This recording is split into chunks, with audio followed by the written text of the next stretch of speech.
Top company in giving dividends, SPC Power Corp.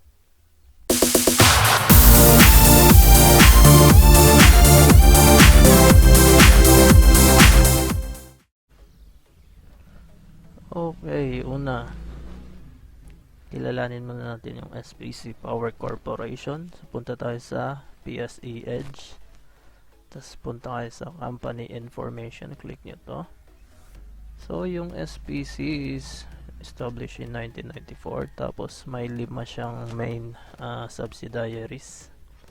SPC Power Corporation, Cebu Naga, Malaya Corporation, Bohol Light, SPC Light Company.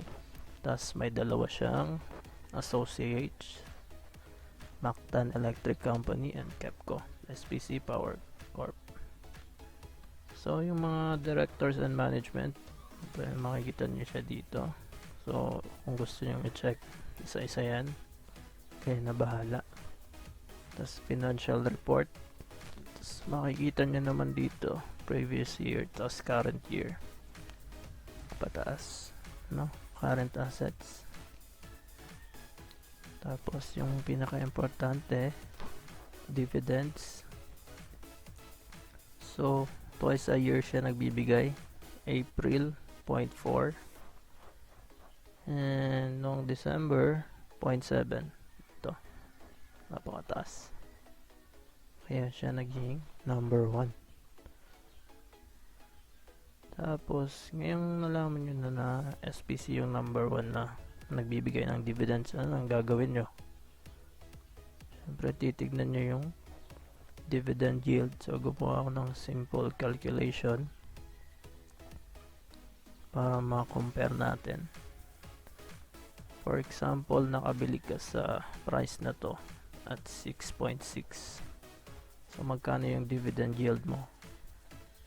So, dividend yield is 16.7. Pag nabili mo siya dito na price 6.6. Computation, dividend. Yan, makita nyo yan. Tapos, pag nakabili ka naman dito sa taas, 8.4. Masyado mahal. So, yung dividend yield mo is 13.1. So, kailangan mo rin siyang timingan. Ito, bumaba nung nagsimula yung lockdown.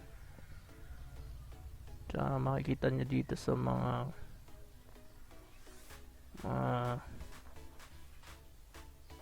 dividend company, di talaga siya bumababa masyado. Kasi nga, well established na company, Power Corporation. It's number 1 pa siya sa nagbibigay ng dividend, kaya marami talagang humahawak sa kanya. So, ito lang. Thank you.